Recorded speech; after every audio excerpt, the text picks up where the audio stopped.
Welcome to On Location. We are here with Murray. He's a comedian. He has done a lot of amazing stuff, and he's here to share his story with us. Murray, it's a pleasure to have you on the show. Pleasure all mine. Thank you. Good. So tell me about yourself. What you do? Well, I guess I do make people laugh, but I'm not exactly a comedian. I make silly commercials and such. And I've been in a little bit of TV and film. Yeah. I started in the industry just almost 5 years ago. 5 years ago. With TV and film with Trisco Talent in Vancouver. Yeah. They plucked me off the beach. They asked me to be an actor, so I started acting. Yeah. And landed at some things. So wait a minute. Yeah. So when they plucked you off the beach, you were what were you doing on the beach? What were you doing? Okay, tell me about. Okay, you know what? Let's talk about that day. Okay. What you were doing, what you were thinking, and then how it all happened. Cool. Okay. Run me through the experience. I was coaching beach volleyball on Kitsilano Beach down in Vancouver. I love Kitsilano. Nice. Yeah, I love it there too. And I originally moved there for volleyball. Yeah. I used to be a beach volleyball player. I played indoor professionally over in Europe after I played in Canada. Are you serious? College, university, then professional overseas. There's so many stories here. Yeah, there's a lot. Yeah, there's a lot. Let's talk about this, then we go back to the volleyball stuff. Okay, so fast forward to beach, coaching beach volleyball. Yeah. Back pain and all that, trying to figure out what I wanted to do with my life. Yeah. Will I go back into competing for volleyball internationally or whatever? I was 38 years old at the time. Wow. 37. You were a youngling. Yeah. So I'm 42 now. And I started training. There were some national team beach volleyball guys in Vancouver training there. Yeah. So I started training with them and I started thinking, okay, I'm going to go compete internationally. Then I hurt my back again. Yeah. So fast forward to being on the beach where I was coaching. I wasn't playing anymore. I was on the beach coaching a bunch of adults. And the short story is that I got plucked off the beach, but the long story is this one. So I was coaching these adults, and one of the adults became my friend, and his girlfriend was an assistant to one of the best agents in Vancouver, Natasha Trisco with Trisco Talent in Vancouver. So then he asked me if I would be interested in becoming an actor, and if so, contact the girlfriend. Yeah. So long story short, I said yes. I signed a contract. And I landed my first audition, and my first commercial audition. I got a Nissan Titan truck commercial. So let's talk about some of your first experiences with filming. With filming? Yeah, with being part of these things. Okay, how was the experience? How did you feel? Was it exciting for you? Was it stressful? It was amazing. I was an introvert growing up. Yeah. But I love the attention. I learned that as long as I know what I'm doing or what I'm saying. So get plucked off the beach, go into the office on the Monday morning, sign, and I was all excited. Yeah. And then I go home. Natasha Trisco said, "You need a headshot and fill out this online profile, and then we can submit you for auditions." So I took my own headshot with my iPhone, put a black shirt on, smiled, took my headshot, and then the next day I filled out my online report, and the next day I got an audition. Oh wow! And then it was for a truck commercial. I didn't know what truck commercial. Yeah. And then I got the call back. My agent was excited. So this is a short story long now. She was excited that I even got the call back. Yeah. And then I said, I don't know what to do. She said, just do the exact same thing. So I went back into the waiting room, and there's people everywhere. So I was excited about that. And then I get into the room to perform with the cameras and everything. And I just did the same thing and did what they told me to. And then fast forward a couple more days, which was about a week after I signed with Trisco Talent. Yeah.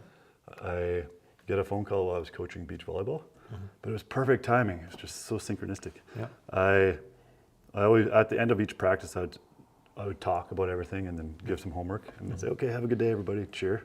Yeah. And then my phone started ringing right after this. And I look at the phone, I hadn't saved my agent's number at that point. Yeah. Answer it. Murph, that's my nickname, Murph. Murph, you got the job. Yeah. You got the gig. Yeah. So I got the first ever audition I landed. That just felt like fate, and I felt like I loved the whole process. Yeah. And then I got the job, and now that was in 4+ years ago. Almost 5 years ago. Yeah. Okay, so let's talk about the first time. Yeah. When you went into the room. Yeah. Tell me about the whole experience, because it's very it's not easy. Tell me about how are the lights. How were people behaving? How was your experience? What were you feeling? Because the first time is always the most interesting time, right? So. Yeah, wow, interesting you bring that up, because I will never forget this. Yeah. So I walked into the room. Yeah. So it was a big waiting room. Oh, what were you wearing? Oh shoot, Were you wearing like? It might have been very similar to this. Might have been my black shirt. I've always loved Johnny Cash, Man in Black. I don't know, I like black. Johnny So Cash probably black, probably something like this. Yeah. Did you have your cowboy hat on when you? No, not then. Okay. Yeah, this became my lucky cowboy hat later on. Yeah. And when I started TV and film. So I walk into the waiting room where there's a whole bunch of people sitting there. A lot of people seemed nervous and everything, but I felt comfortable. I was excited, but I was managing my anxiety with my breath and just. Yep. How were you doing that? Oh, just breathing the love and the light from above and below, and just keeping myself grounded, like the old hippie that I am. Middle age, right? Meditation is very good for you, right? Yeah, So, So I was in the room excited. All these unique looking people. I don't want to say from the whole spectrum. Okay. I don't want to say like beautiful to the opposite, but beautiful to and all different. So, anyways, I go into the room to what they call my name. I go into the room, and I had no lines or anything. I just had to do what they told me, and that's what my agent said. Just do what they say. So I get into the room, similar to this, with cameras and lights set up, and then in the callback there was 3 people behind, and the director was in LA or wherever. He was somewhere else, so he was just via video, but he was talking through the speaker, and I just was breathing and just trying to remain calm and cool and collected, and just did what they said. Did the lights bother you in your face? No, nothing. Okay. No, because when I played volleyball in Europe and stuff, and university and college, and beach. Anyways, there's always people and distractions, but I never got distracted. I just could zone right into it. Wow. Yeah. So that was your first experience? That was my first experience. And then what happened after that? Oh yeah. So I got the audition, the callback, the job. Yeah. After that, okay, so you got the job. So I answered the phone on the beach. You got the job. Whoa, okay. I left about 2 or 3 days later, something like that, and flew to Calgary. And I get off the plane. There's this guy holding the sign with my name. It's like, wow. And it's like the movies. Yeah, it was amazing. And it felt like that. And then they take me driving in this nice vehicle, and he gives me an envelope full of cash. Well, it was like $350 or something. The way you said full of cash, I'm like, oh, he got like 10,000. So not tons. It's like envelope for cash. Yeah. I didn't expect it though. It was my per diem, I guess, for 3 days. Yeah. 1 day travel. Yeah. And then they pick me up at the airport. We go do our wardrobe that day. Yeah. Try on all these different clothes, and then they drive me and this other guy out to Kananaskis. Yeah. Put us up in this nice place owned by Ryan Pomeroy, a buddy of mine. Anyways, and then the next day we did this 15 hours of shooting at the location from the movie The Revenant. Yeah. The location at the beginning of the movie where they're fighting, and then the ship goes. Anyways, we filmed in the same location. So 15 hours. About 15 hours. It was about a 15 hour. So 15 hours. Maybe I'm exaggerating. Maybe 12 hours. Non-stop, right? It was early in the morning till late. Yeah. It was non-stop, right? It was pretty easy though. Did you get breaks, to eat and things like that? Yeah. Okay, good. People don't realize that, in the film industry, because everything is so expensive, you have to shoot as much as you can per day, right? Yeah. And sometimes it's very stressful. Sometimes the crew, people get angry. It's crazy. That was happening around me. Are you serious? I was all excited. I'm like, wow, but there's people. The first AD was and the director. I shouldn't even talk about it because it's normal. Well, like on our sets, nobody fights. Everybody laughs. Yeah. Because everybody's so relaxed, Exactly. But in a lot of sets, because people are stressed out, they get angry and then lash at each other. So talk about some of that. Nobody knows about. I've seen it a lot. Like directors screaming at quiet, all that stuff. Right? Yeah. I guess I can't mention names or anything. No names. Yeah. But there was some bickering going back and forth. But from my perspective, I was just sitting there, grateful, eating this free food. Yeah. When I'd walk out of the warm tent, they'd have an umbrella over my head. Yeah. So I was loving it. Umbrella over your head? Yeah. They treat you like royalty. How is that possible? Really, umbrella over your head? Actually, because I'd go from the tent, umbrella to the truck, and just sit in the truck. Then they would take videos from all different angles and stuff. Did they have, was it a hot day? No, it was a cold, little rainy day. Okay, that's why. They didn't want the makeup to. They put makeup on you, right? Yeah. That's why. They didn't want the makeup to come off, right? Yeah, and the hair. Okay, so I understand now. I thought they loved you so much. They had an umbrella on you. Right? This guy, he's our golden goose. But it was interesting though, because they did all this full day of shooting. Yeah. And then I only saw one version of it. It was online of the commercial, the Nissan Titan commercial, and they could only see me from a distance. I still got my full pay and everything, but you could barely see me. But then I heard from an actor friend who was in the Seattle airport, and she saw a different version. She saw the one where I was driving. So because it was a U.S. national commercial, so I never actually saw the commercial except for one little version. Oh, just interesting. You should be able to look it online, I guess. Right? Yeah, there is a website on. I forget at the moment, but it's on there, or it was anyways. So that was your first experience. First experience. Okay, let's move to the future. Let's go forward now. Cool. What are some of the things that happened? It seems like it's exciting, right? So. Thanks. Yeah. So that was very exciting. Like, whew, okay. Yeah. I thought I was just going to go straight to a full-time to the career. top. Yeah. Here I come. Yes, and then 50 auditions later, I get my next job. Maybe I might be exaggerating, but it took me a while to get my. It got humbled. So I got my first job. Yeah. My first audition, and then maybe it was 20. How much did you get paid? How much was the first money? That was about $8,000. $8,000. Yeah. For how many hours for filming? It was 3 days total. 1 day travel, 1 day filming. Yeah. Maybe say 12 hours. I don't know. It was a long day. Yeah. And then 1 day travel back. That's amazing. $8,000 is good. Like yeah, it's pretty good. It was it was ended up being, I forget exactly, but because they played it again. Yeah. So they owned my rights for a certain amount. Then they pay me again. Oh wow. So it was like day rate of $1,000 or something plus 2,500 or 2,800 or something. I forget exactly, but it all added up to around $8,000. No, it's a good. I mean, it's a good amount, right? So so that's good to know. Yeah.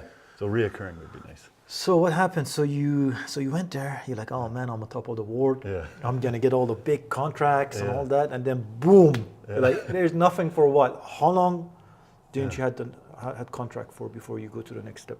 Oof. Was it like 6 months, 5 months? 3 or 4, maybe. I wish I knew exactly. Okay, let's say 3. But less than 6 for sure. Less than 6. But from my perspective, I was getting lots of auditions. Yeah.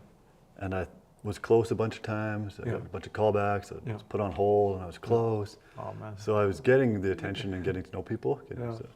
But it was very humbling. It was so close, and then no. So close, and then no. And then I landed another commercial. Yeah. And then I was like, okay. And then it's hard to even remember it all because it happens so much. When I look that way, I guess it's looking into my memory, hey? Yeah. Then I landed a commercial where I was a victim of a car crash. Actual victim of a car crash no, or in a movie? Victim. The way you said it, I thought, you went there, they told you to drive and then you crashed accidentally. I was like, that explains, So, how did that go? Talk about the whole point. Did they probably put different type of makeups on you, right? The same, yeah. Was it like blood and things like that? Or no, this was more after the fact. So like, hi, my name is, I think I said my real name in the commercial. Hi, my name is Murray, and I was in this car crash. Yeah. Thankfully to so-and-so insurance agency or whatever, I was able to get $500,000, and now I can live my life. So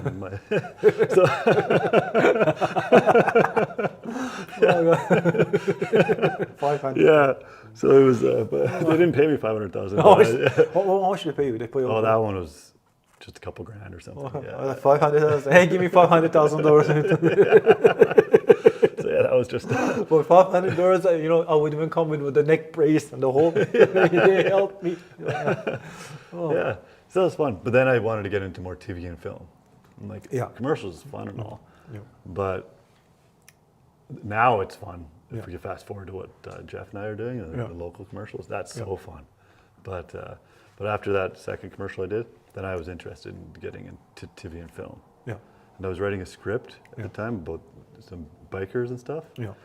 I realized I didn't want to be involved. Like, okay, this is almost too real, too close to home. I don't even want to. So but in that process, I don't want to mention names or stories or anything. No, we don't want to. No. So I'm like, okay, I don't even want to tell the story. It's like, but the interesting part about this is, so yes, I started TV and film. So first commercials, and then I got into TV and film. Yeah. And my agent said, okay, well, now you need to start training. Oh. So I started training 3 days a week with Rick Tay from Vancouver. He's a great acting coach. Started training, learning about TV and film and auditioning, the auditioning process, while I was writing about this biker TV show I wanted to do. And then the first thing I landed was a feature film, indie feature film as a biker.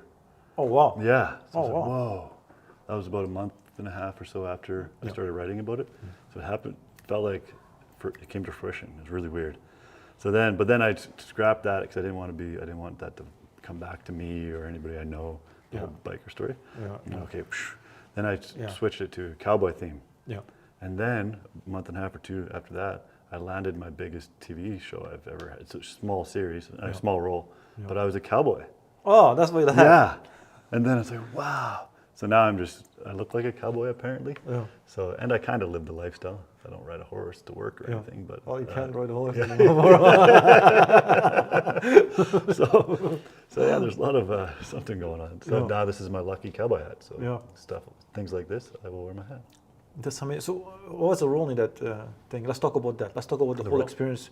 Let's talk about the audition. Okay. Yeah. Let's talk about what happened when you got it, and let's talk about the whole experience, the lighting, the makeup. Okay. Let's go through all of it. Okay. Maybe you might have to keep me on track. So audition. So first, the audition. My agents. Oh yeah, you got a cowboy audition, and all I knew in the audition, they told me I had to pretend to whittle wood. Yeah. So in the audition, whittling wood, and you get up. What is whittling wood? Carving wood into something. Yeah. So in the audition, I just grabbed my TV remote and my toothbrush or something, and I was just pretending to. So I set up the camera over here, just pretending to whittle, and I had to look mean. So I was like this. Say that's the camera, I'm going like, and I was whittling. So I was whittling like this. Yeah.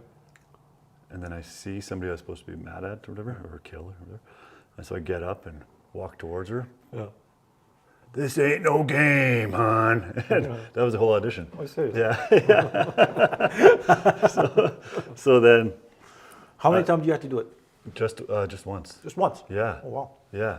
Oh, actually, I'll backtrack a little bit, okay? Go ahead. So I went in an audition about a week before that, where it was the same TV show, and I went in, and I was supposed to be saying goodbye to my dead girlfriend or something.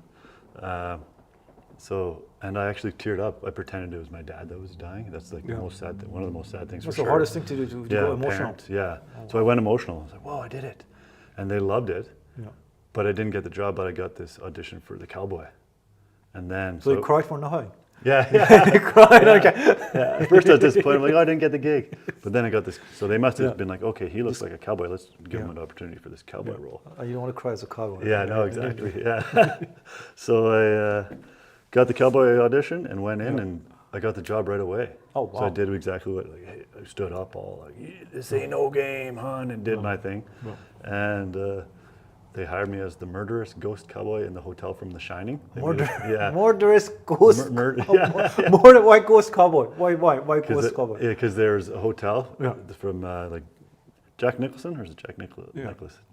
Jack Nicholson, the actor. Yeah. When there's this horror called The Shining, and they were remaking the TV show version, like they're continuing the story. Yeah. So there's this hotel with a bunch of ghosts, and I was one of the ghosts. Oh, wow. But there's some big actors. Christina Ricci was in it. Yeah. Victoria Justice was in it. Yeah. This guy from Spider-Man, I forget his name right now. I was the fifth small role, but it was fun. Yeah, it was fun. Oh, wow. Did you get to interact with them? Or? Yeah, interact. I didn't film with Christina Ricci, but Victoria Justice and the guy from Spider-Man, which his name is slipping me. Yeah. So we got to hang out all day. That was fun. Just one day filming. Yeah. We should call him right now. If I had his number, I would. You should call him right now. Yeah. Prank call him right now. I would if I had his number. Yeah. So imagine we prank call him right now. Say, look, we got the audition. There's some movie that we were looking for a long time.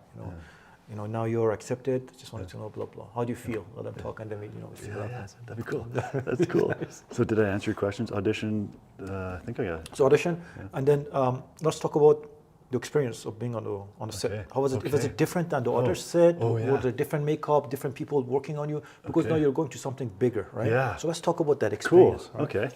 So during the commercial, we had a tent with heaters. Yeah. But in the TV show, tent with heaters, was it cold? It was cold, yeah. Oh, okay. But I didn't complain. But most of the other actors were complaining. Because how could they complain about this? We're making good money. No, because they're used to it, right? I guess. Yeah. I'm like, whoa, this is amazing. Can I have some more free food? Can I take something to go? So then fast forward to the TV show. Yeah. I get there, and I have my own trailer. Not the whole trailer, but there's a door that said cowboy on it. Yeah. I was like, wow. So I sit in there. Yeah. My boot, they put my cowboy boots in there. Yeah.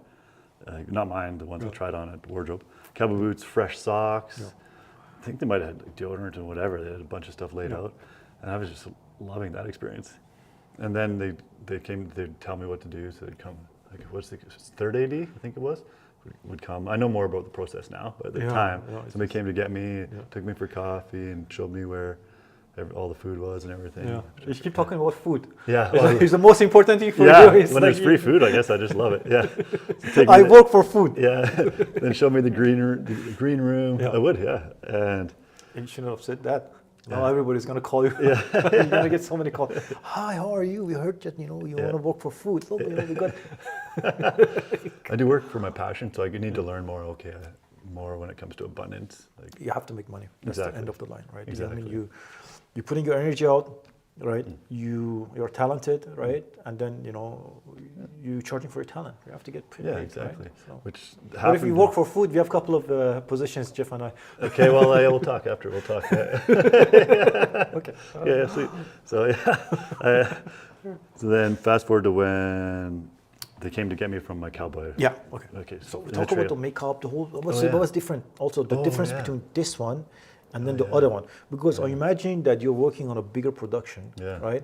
Things are going to be more like, I guess, more advanced or intense or something like that. It seemed like that everything was just bigger. Yeah. So from the tent to my own little space with the cowboy on the door, and makeup. There was 2 chairs this time, bigger trailer, and then first they did my hair, then they moved me over and would do my makeup, and then Victoria Justice came in. The first time I ever saw her, I'm like, who is this? She's cool. And I don't know, it's just not a huge difference in hair and makeup, but just bigger. And then I met a famous person, which was cool. And she was really nice. Everybody was super nice. But there were so many people on set. So we were filming in a big house in Vancouver. And there was about 100-something people. At that time, it blew my mind. Oh my God. 100 people extra? No, just like everybody on the call sheet was there. So there was so many people. There was only 4 actors though. Oh, okay. So you're talking about the 4 cruise, actors right? that day. Yeah, the crew. So there's 100 people? Probably about that, Oh my God, that's crazy. It was crazy. You don't need that many people. I know, it's crazy, eh? It doesn't make sense. Yeah, I looked at the call sheet later. I'm like, wow, there's a ton of people. There's more than 100 people on the call sheet. Were everybody relaxed or were they angry? Oh, then again, there was 2. Again? I don't even want to say No, this, it's okay. I but there was 2 people on set that were definitely like, it's like, whoa. Yeah, I see. But now fast forward to what I'm doing now with, as you know, the high pressure. I get the high pressure stuff though. I guess it's stressful. So the role of the director on set is, well, everybody else makes sure the director is relaxed, right? Yeah. Because you don't want to come on set. The camera guy doesn't know what he's doing. The sound guy doesn't know what he's doing. Everybody is like, because then you have people managing these people, right? So your job as a director is just to deal with the actors, right? And then check out the shots, right? Because if you're stressed out, the actor, they're gonna feel that, and it's gonna be crap, right? So that's why everybody tries so hard to make sure that everything is easy, so the director can do his job, make sure everything is good. That's it, right? If the director has to worry about any of that stuff, it's gonna be a terrible set. So sometimes there's fights because of that. Right? I see, that's the cinematographer is not doing their job. Somebody else recorded, but there's no sound, right? There's all the crazy stuff. Right? I see. And then they go crazy because you're paying a lot of money to these people that are professionals to do their job professionally. And when they don't do that, sometimes it's annoying because every minute on the film set, his money is going, right? It's like, it's crazy how much people are getting paid, right? So that's why sometimes there's angers and things like that. So let's talk about the other stuff. Yeah, okay. Yeah. Okay, what other stuff? So this one was a much bigger set than the other one, right? Yeah. So talk about the differences. Like, okay. Yeah. See. Were they constantly touching you up and things like that, or? They were, because I was doing this naturally. Yeah. I want the consistency. So I was like, don't touch yourself. Okay, so they come up and fix. Because they wanted me more like a crazy looking cowboy. A ghost, right? So. And I felt natural like this. Yeah. So yeah. What was interesting though was they did, maybe this was part of the argument going on set, which I don't want to talk about, but no, let's not talk about it. Yeah, okay. There was a bunch of different, they did a whole bunch of takes of my character, and they were trying new things and throwing it, let's try this, let's try this, let's try this. So everything was taking longer. So I understand why people were probably upset. Don't remember who, but anyways. But they took all these different shots of me. Yeah. So I thought I would be in a bunch of the show. Yeah. But really, I thought I'd have Just a tiny segment, right? Yeah, just a couple little tiny segments. It's like, whoa, Wow. how much filming there was compared to what actually Came out.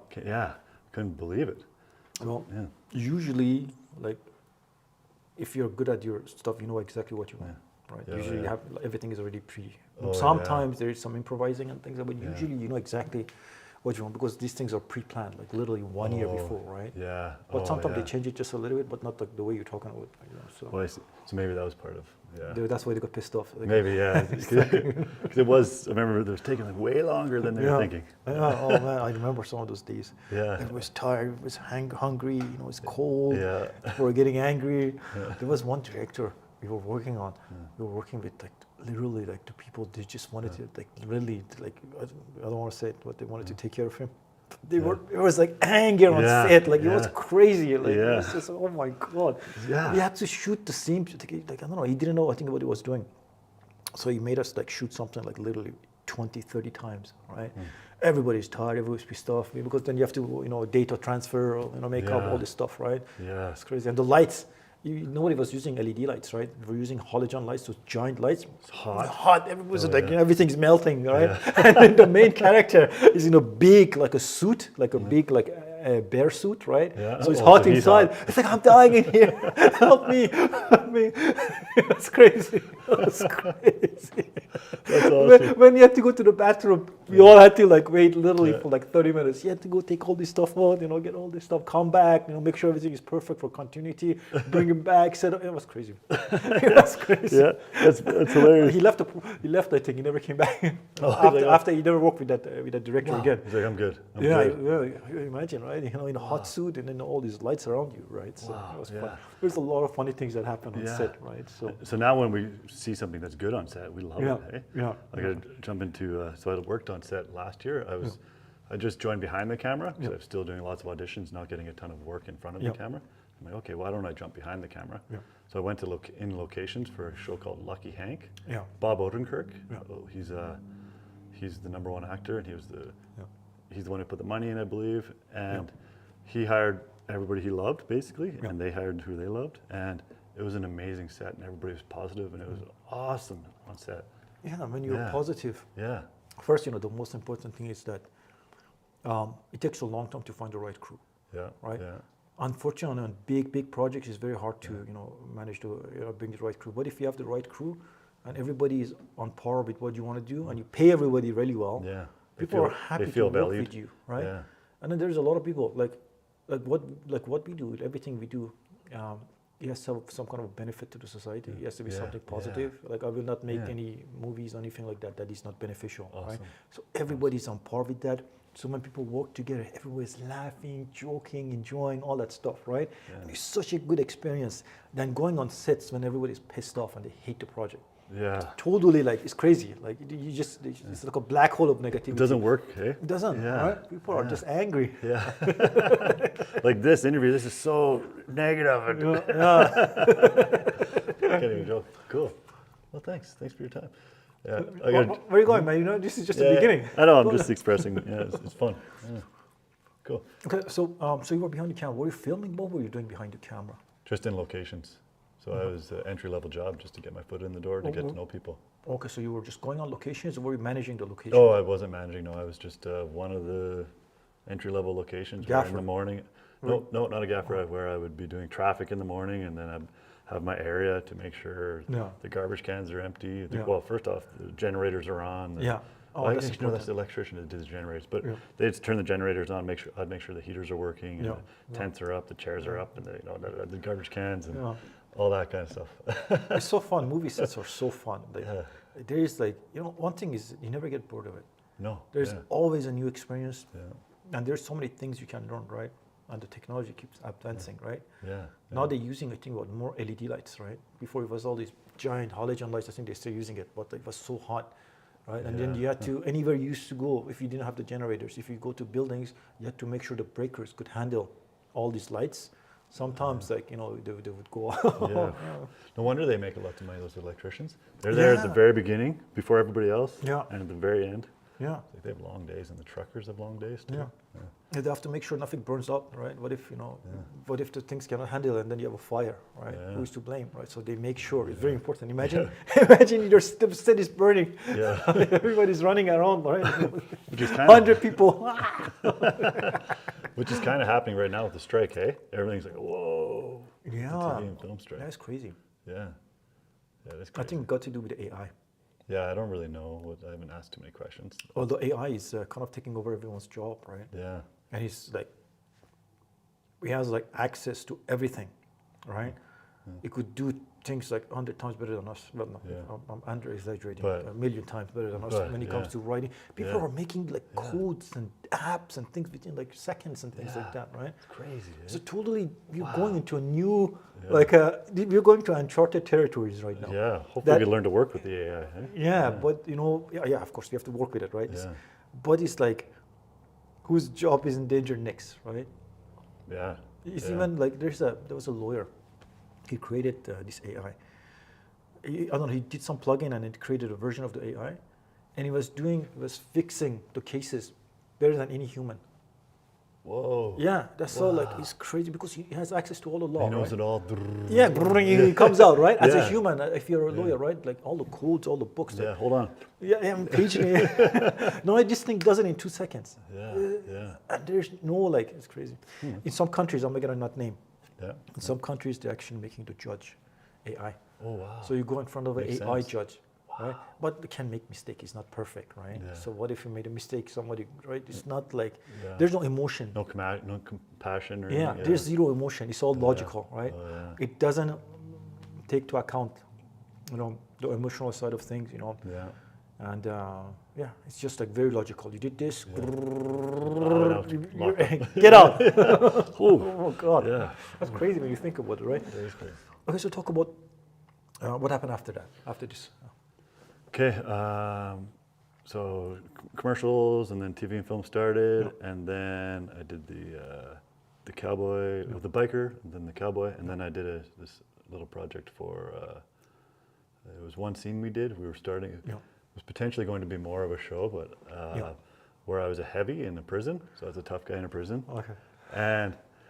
And then after that, I realized because 3 negative things in a row, bang, bang, bang. Because I would get myself, pretty much method. I'd get myself in character. I'd study what a badass person in jail would be doing.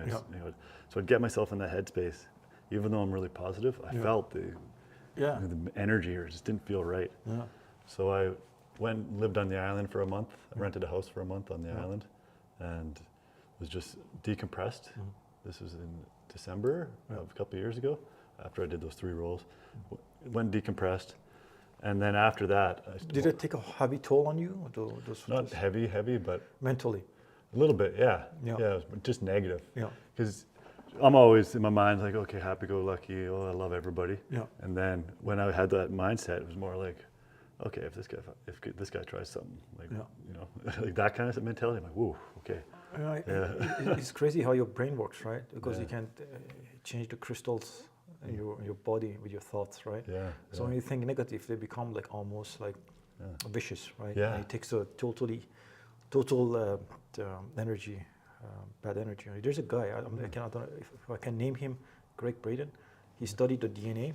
He was a NASA scientist, and he found out that the DNA shrinks and extends, right? Huh. When the DNA extends, there's antennas within the DNA that makes you feel the energy outside of you. That's when you feel like love and calm and peace, right? That's what I prefer. When you get stressed out, that DNA shrinks.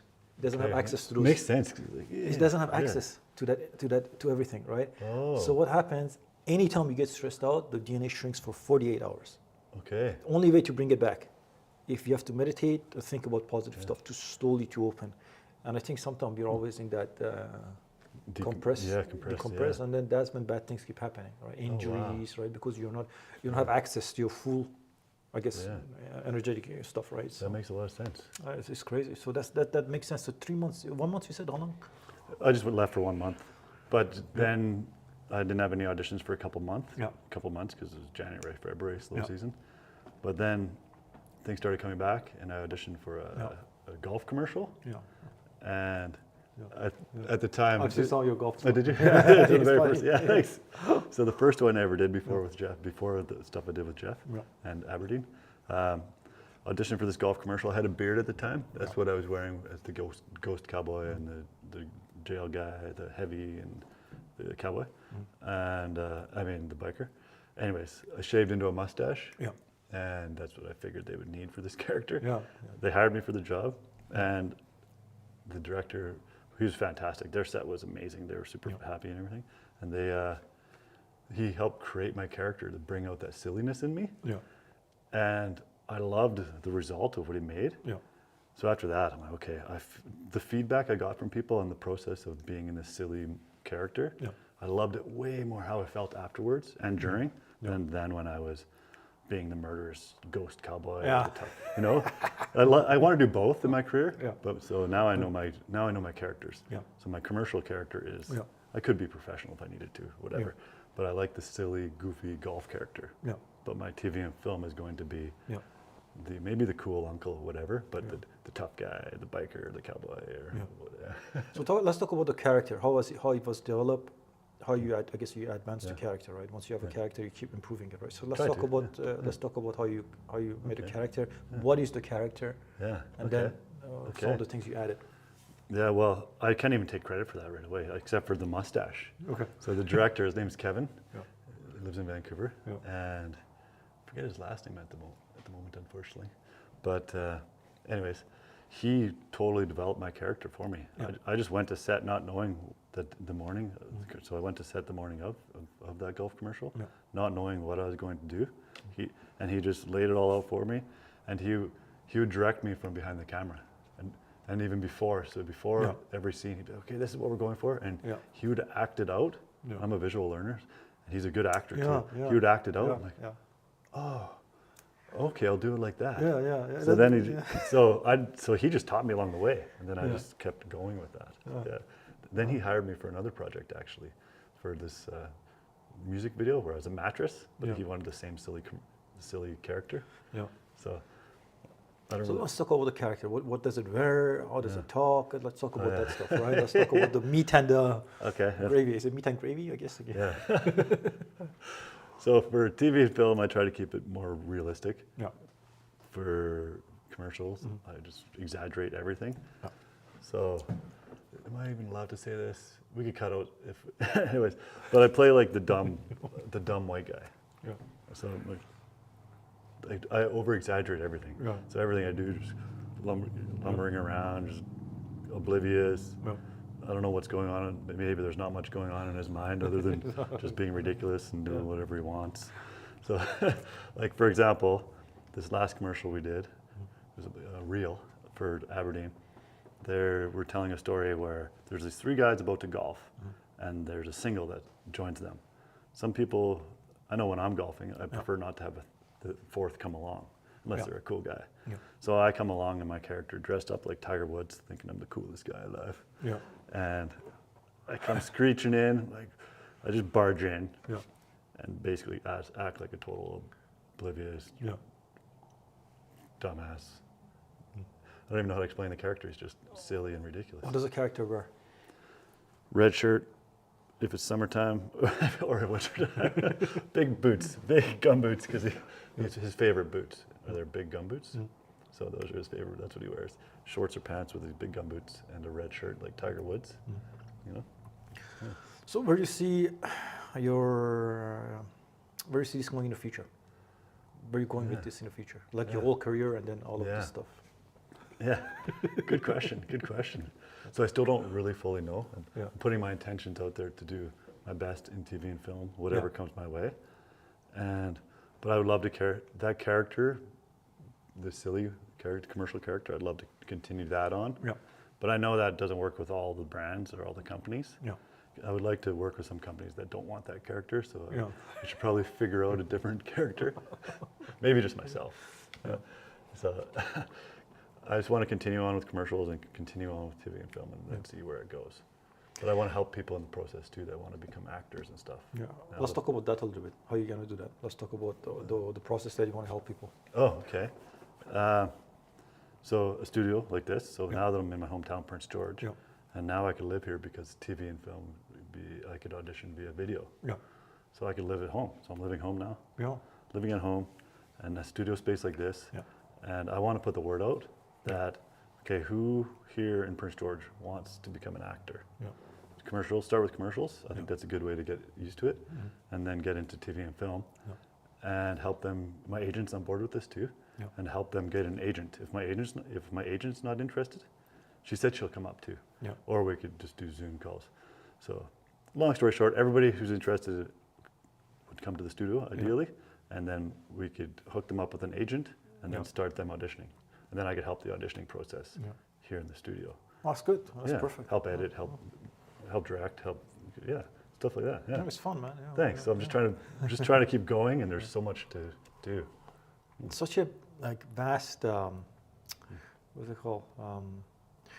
Vast area, right? That there's so many opportunities in every directions of it, right? So that's the fun thing about it, and then you never get bored. Like the good thing about this industry is you never get bored. No, right? Every part of it, there is something new, or there's always something new to learn, right? So there's no boredom. I get bored very easy. I don't know what you. I do too. If I don't like it, I just like zone out. Yeah, I'll be like that character.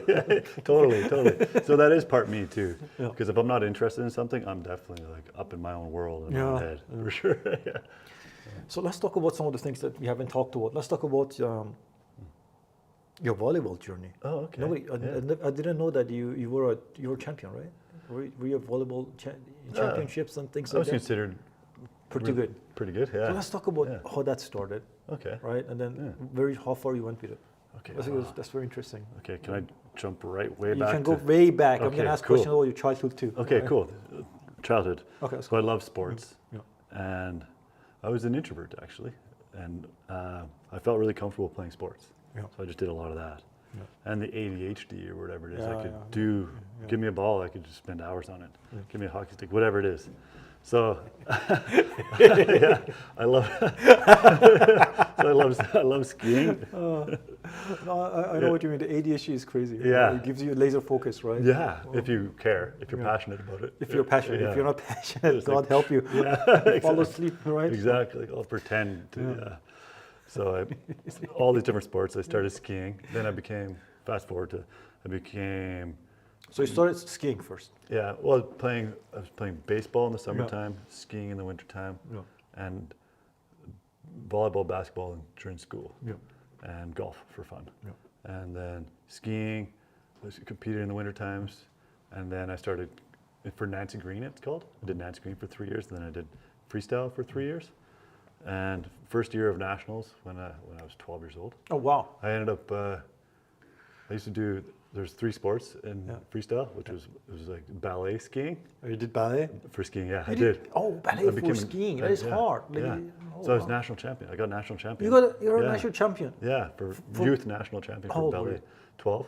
We got that. I think I won all 3 years in a row, or maybe I got silver 1 year. Oh, was it difficult to do it? I mean, no, I just learned and I just did it. I suck on snow, man. Really? It's like I just don't like snow, and then I don't like sliding on it. I don't like falling on my ass on it. Right? It's like ding, It's like, yeah, it was actually not so bad. What did it take to get there? Like just a lot to practice. You practiced a lot, right? Yeah. Okay, so then you have a good background with practicing and consistency, which is very important, right? And I was really coachable. I still am coachable if I like the coach. If not, I got to change teams because so I did 3 years of that sport. Yeah. And I got 9 national medals throughout those 3 years until I was 15, and then I started growing, so it was bad for my body. I was getting really bad knees and stuff. Why? Because you have to do too much jumping up and down? Yeah, so I was doing moguls and aerials and ballet. Oh man, yeah. So all those different sports, and all those, So is it really tough on the joints, or what is it tough on? Yeah, it was the joints, because the moguls, bang, bang, bang, and landing on aerials wasn't so bad, but it was, just, I think it's because I went so lean and thin so quick. Yeah. So my doctor said, just choose a different sport if you want to walk when you're older. But now I still have a bad back anyway. Are you serious? Like, did they tell you this stuff? Like, if you... Yeah. So then I really love volleyball, I really love baseball, I really love basketball and golf. Yeah. We won provincials for baseball. I was the winning pitcher when I was 15, something like that. You said baseball? Baseball, yeah. Okay. So I was a good baseball player too. Yeah. Not one of the best, but I was one of the better. I was already playing on the provincial team in grade 10 for volleyball. Yeah. So, long story short, Yeah. There was a scout for the big leagues, majors, Yeah. and he sat with me, watched me pitch and stuff, and he talked to my parents, he talked to me, and because I wanted to be a pro athlete, and he said, okay, well, you're already one of the best volleyball players, and you're on the All-Star team for Prince George, but you're not one of the best baseball players. Yeah. Maybe I could have been, but if you want to go pro, it's way easier to play pro volleyball than pro baseball. Ooh. So that Which one pays more, the volleyball? I think the baseball. Yeah, way more. Right. But I still have traveled the world and had a lot of fun. And so I chose volleyball, not necessarily for that reason alone, but I did love volleyball. And I continued to play provincial team, and then I went to college in Grand Prairie. Then I went to one of the best. They were one of the best colleges. Yeah. They still are an awesome college. And then I went to the University of Manitoba, which was the #1 team at the time. Yeah. And then I got recruited to play overseas from there. Oh, wow. Yeah, and then I played until I was 29. Yeah, Sweden for 2 years, Switzerland, the Netherlands. So you went all over the world? Yeah, it was good, yeah. Oh, wow. And played beach volleyball at the same time. Yeah. In Vancouver in the summer times. Yeah. That is crazy. You must have a lot of, so talk about some of the experiences. Talk about some of the experiences in the different countries. Yeah. Because, you know, when you live in one place, when you're born in one place and you stay here all the time, doesn't matter where you are, your mind is kind of confined to the culture of that place. Yeah. What are some of the things you learned while you were traveling in different countries? Wow. First thing that pops into my mind was I was always just like a loving and happy person. Because I remember when I was younger, I really wanted people to like me and stuff. Oh, yeah. Now I've come to that stage where, you know what, I still care a bit, but I'm really way less if people like me or not. I'm like, okay, the people that'll like me will like me. I'll just speak my truth and be my truth. But, okay, anyways, living in Europe, I just continue being my same person. And people like me there too. Like I got along with people even though European culture is very different. Everybody's friendly. Right? So they accepted me and I loved it and it was amazing. So that's my first year was Indonesia, and they were really receptive with me and my team and everything. So, but they didn't like us. How do I say this? I'll just tell you one story. So my mind's all over the map. There's so much I could tell you here, but so in Europe, I really got along with everybody. It was amazing. I had so many amazing experiences. In Indonesia, I got along with my team. The press was really good to us. They put us in the paper and on the billboards and stuff. We felt famous in Indonesia, and there was 5,000 to 10,000 fans every game in those little arenas. It was so cool. Fans. Yeah, it was packed. It was amazing. Oh my God. Man. Yeah, it was so cool. But the only negativity I'd see is there was some negativity outside in Indonesia. I love the place, but so for example, we went to this one small town and we won we won away. Like we won. They got mad because you won. So that happens a lot. You're surprised. Wow. Yeah. Were they trying to beat you up with baseball bats and things? Well, yeah, no, not baseball bats, but they had plastic bottles, drinking bottles. Yeah. And so I'll set the scene. So in this like a Coliseum, like in Rome. Old movie white like like a mini Coliseum version with a volleyball court in the middle. 10,000 people or so in the stadium. People, not even just in the seats, but like around the court and just standing room only and just packed. Super loud. It was awesome. People smoking cigarettes. It was just filled with smoke, and they're drinking these bottles, plastic bottles, thankfully. And then we won. And then right away, my teammates came over to me and they like rushed us out. And they were throwing the bottles. There's hundreds of bottles being thrown at us. Rain of bottles. So right under our bus, and we left. It's like, that was just mind blowing. So other than that negative experience, and some other things when I was on the beach one day in Indonesia, he was showing me stuff and to buy, and he showed me a pair of glasses. And I said, I'm like, these are not bad. And then I don't think I had money at the time or something. I said, I can't. Thank you anyways. And then he wouldn't take them back. And then he got really negative and really, I'm like, whoa. So I put them, and I'm like, get out of there. Right, here you go, man. Like, I don't want to mess with anybody. Yeah. Oh, and another story. Oh, wow. Is this cool if I just keep on? No, go on. I love stories. Okay, cool. In Indonesia, every month at the time, we had to fly to Singapore and back to get our passport stamped. But somebody from the club just took my passport because they thought they could get it stamped through their connections. They couldn't. So I got the passport back late, and they sent me to the airport. I had a driver too, a full-time driver. Anyway, the driver drove me to the airport, dropped me off, and I had a flight to Singapore and back, but I get to security, and he's like, "Oh, your passport's expired." I'm like, whatever he said to me. I'm like, uh-oh. He said, "You could either go into that room and talk to whoever I had to talk to. Basically, like, you're screwed if you go that way, or you could go this way so I gave him like €250 or something like that. Oh, wow. So I was like, okay, I paid him off. And then I got on the flight. And then I came back, got my passport stamped. So after that, I'm like, I don't want to mess with, and I just want to do everything just, it wasn't even my fault at the time, but that negativity, like, what if I went into that room, So I had to pay off the guy at the airport, the security guard or whatever he was. Can't really do that in North America, hey? But so then that was my first experience with volleyball. It was so intense. What are some of the positive stuff in that same country? Oh, same country. The team and the management treated us like gold. They put us up in this amazing 5-star hotel. Oh, wow. And wherever we went to eat, we could save our receipts. They pay for us. There was masseuses. There was everything. I got asked for a special massage. I was like, thanks anyways, I'm good. So I didn't go for the special massage. You didn't know what it means, right? I didn't know at the time. Oh. Well, I kind of knew, but I didn't really know. But I said, thanks, I'm good. But I want to tell this story so bad. But another professional is a woman that played on the women's team. We all stayed in the same hotel because there was 3 teams in Jakarta at the time. Anyway, she went for the massage. Oh my God. And then she said yes to the special massage. I didn't know it was what. And I can't really tell the rest of the story. But then once she realized what was going on, she's like, whoa, thanks anyways. Oh my God, that's crazy. So it's a mix of emotions in Indonesia. But it was hard to see all the poverty. Yeah, that's terrible. It was really, the contrast is insane, Yeah. right? And then we have the power, we have everything to make those things go away, right? Yeah, it's mind-blowing. Hey? So we can talk about it. Yeah, exactly. So that was a culture shock. Yeah. And when I went to Indonesia, lots of love, lots of, whoa, okay, Duality, I want to go home. Yeah. I almost wanted to go back to live in Prince George the rest of my life after that. Oh, Thank God I didn't though. Because then next year I went to Sweden. Oh, it was Sweden. And it was just, it's amazing. Yeah. It's amazing. I lived in a little village, so we'd have, say, like from 500 to, or from 20 fans to 2,500 fans max or something. Never 20, but 100 or 2 or 3, 4, 5, whatever. But we still felt like it wasn't big like Indonesia was with so many people, but they're small villages and they're super supportive. The media loved us. We were helping out with the schools. We'd go at lunch hour. It was a couple times a week, I think we did it. We'd go at lunch hour and just play sports with the kids. It was so cool. That'd be something cool to do in Prince George.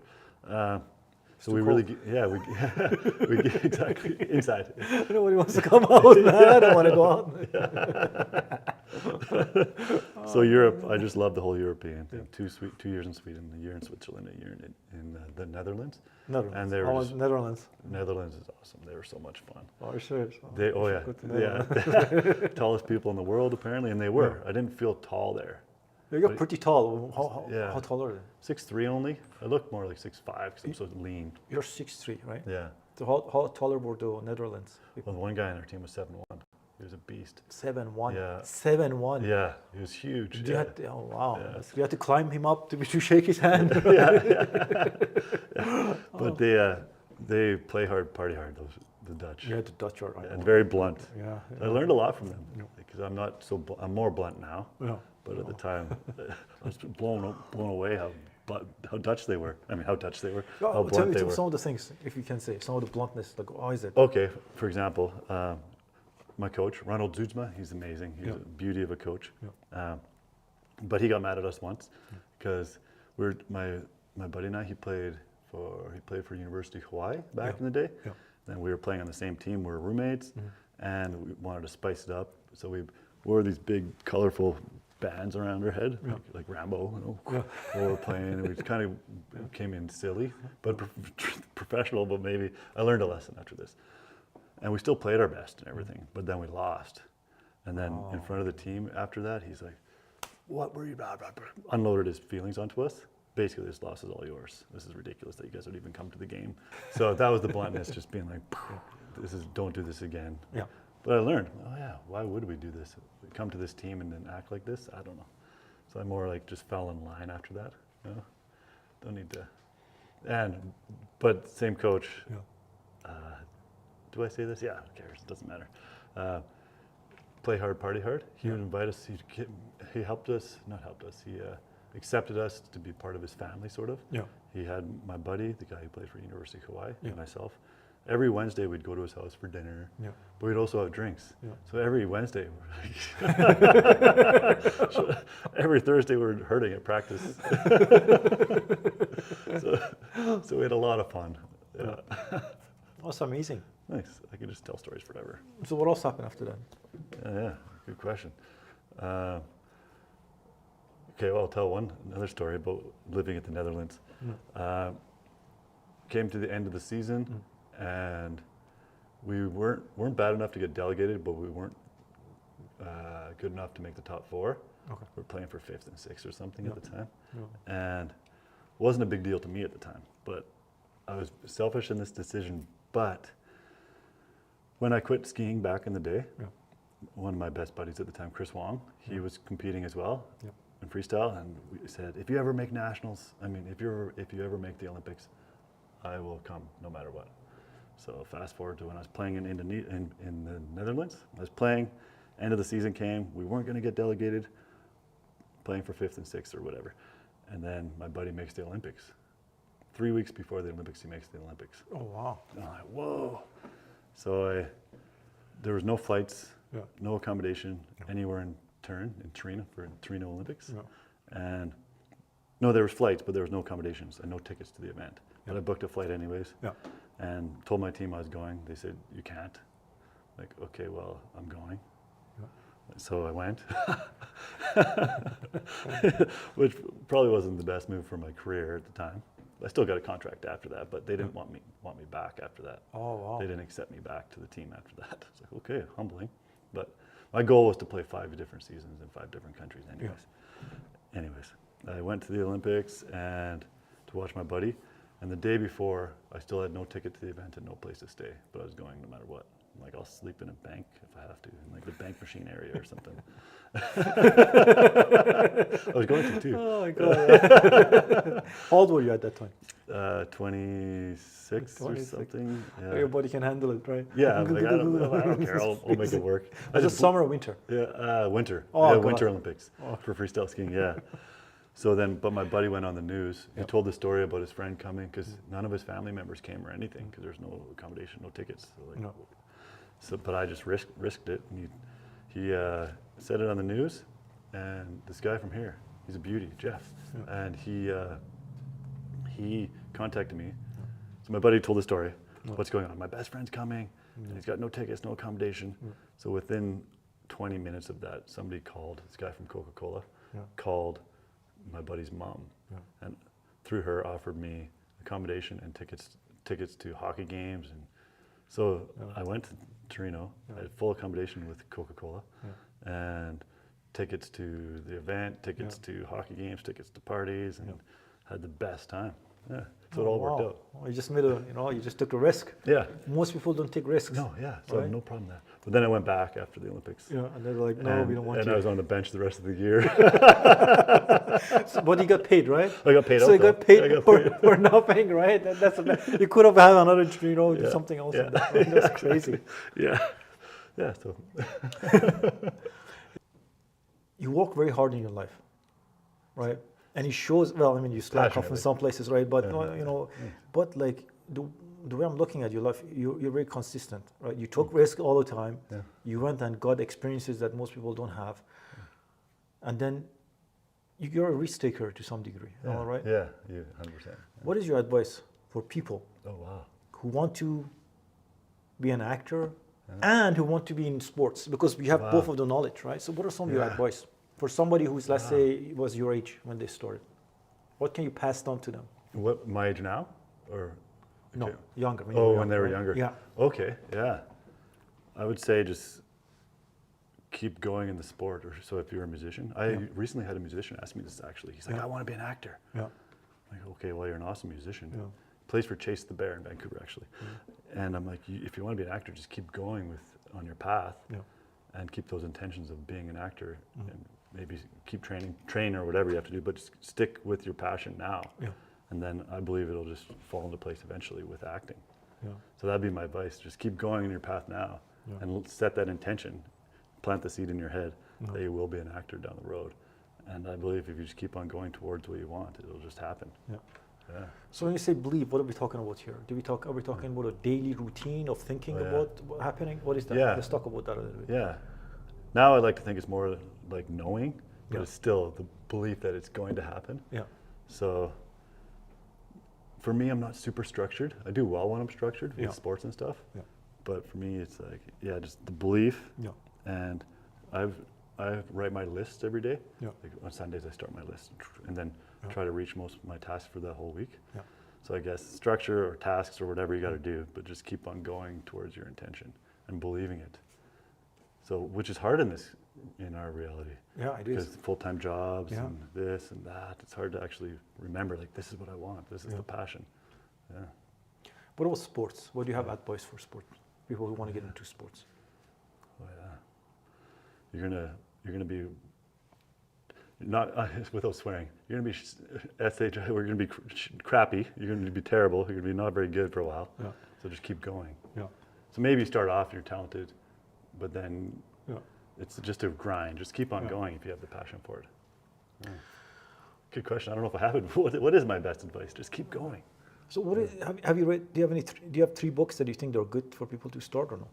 Oh, have you read any books that you change your whole perception and thoughts and things like that you can talk about? Yeah, for that, that changed my reality actually. What is the book? Many Lives, Many Masters. Many Lives, Many Masters. Yeah. Let's talk about. I've never heard about that before.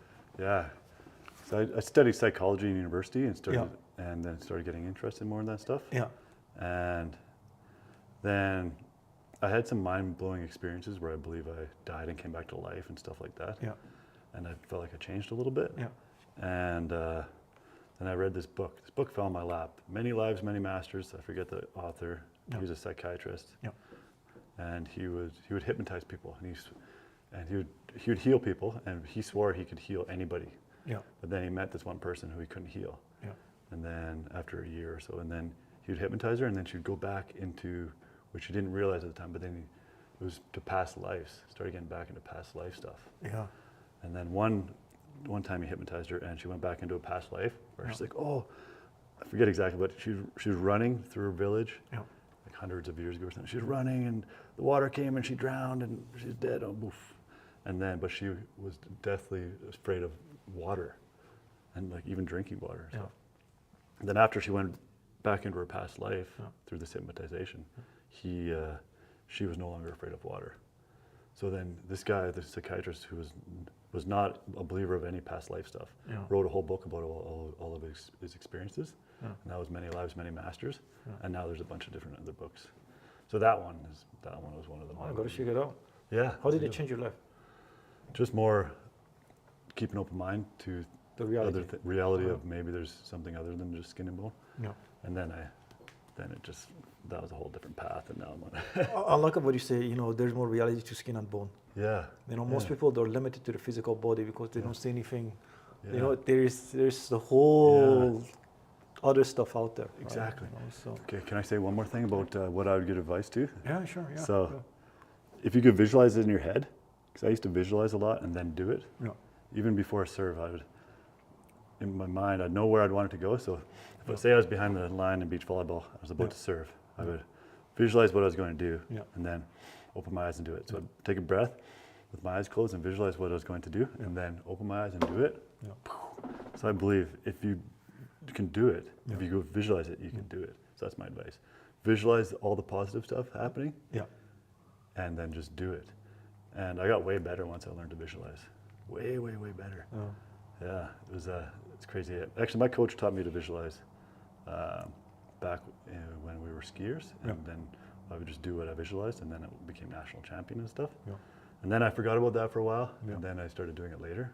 Oh, this makes a big difference. So visualizing is key. one advice, one piece of advice: visualize it. Visual. Believe it. Yeah. I heard that from some other guy when I was in Winnipeg. He's a Olympic champion. He did that. He visualized everything. Yeah.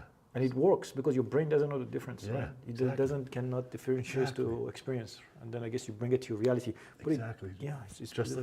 like just like that, the negative characters I did, and I was visualizing that. Yeah. And then I didn't like it. It's like, okay, visualize the positive. So, yeah. Okay. Anything else you want to talk about before we end the show? Wow. I could talk forever, so I'm good. Thanks for your time, Z. Anyway, a pleasure talking to you. Yeah, pleasure too. And how can people find you if they want to find your stuff, or where can they find your, if you want Facebook pages and things like that, if they're interested about, who you are, how can people find you?